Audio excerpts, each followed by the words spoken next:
Hey there, it's John Cummins for our first health update for 2022, and I hope everyone's had a wonderful festive season. It's been safe. What I thought I'd kick the year off was an interesting study where approximately 900 people, two-thirds men aged about 60, underwent some heart testing looking at the influence of stress and risk of heart attack.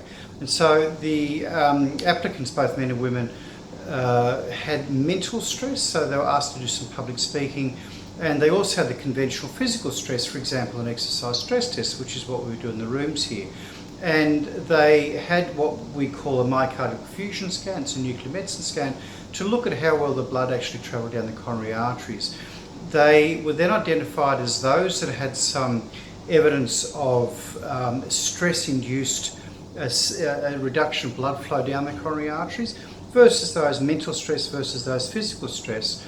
And these clients, these applicants were followed up for a number of years.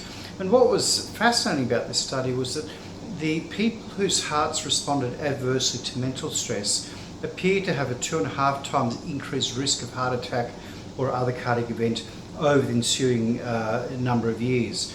The authors were careful to explain, however, that whilst this is suggestive that there's a link between mental stress and heart attack and other heart events, they couldn't clearly say what the clinical value of measuring stress in clients or real-life patients would be. And what I found in my experience in the practice of executive medicine is, still I would reiterate that in my opinion, by far the best test for looking at risk for coronary artery disease is actually to look at the arteries directly via some imaging, a coronary calcium score or a CT angiogram.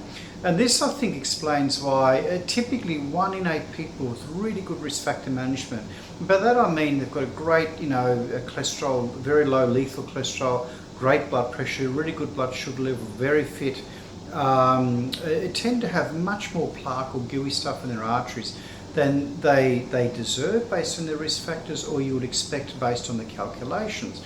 And when you look at there's a global inter-heart study that looked at cardiovascular events with all the continents of the world, and essentially their estimation was that 15%, which is about 1 in 8 people with coronary artery disease, heart attacks, strokes, things like that, you could attribute to stress or other biopsychosocial measures. So I think the takeaway is that I don't just trust the conventional ways of measuring risk for heart disease, cholesterol, blood pressure, etc., because we get surprises when we see people with significant coronary artery disease. I think it's always important to ask around stress in people's lives, particularly sleep.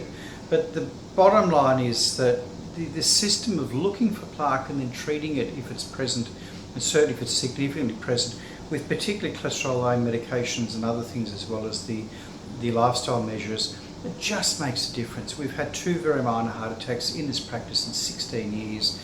And that's a disease that will ultimately cause death in 40% of us. And so I think, how we approach the whole vascular disease risk just seems to work. And until something drastically changes, I think we will just keep doing what we're doing. So hope you're well and look forward to seeing you soon.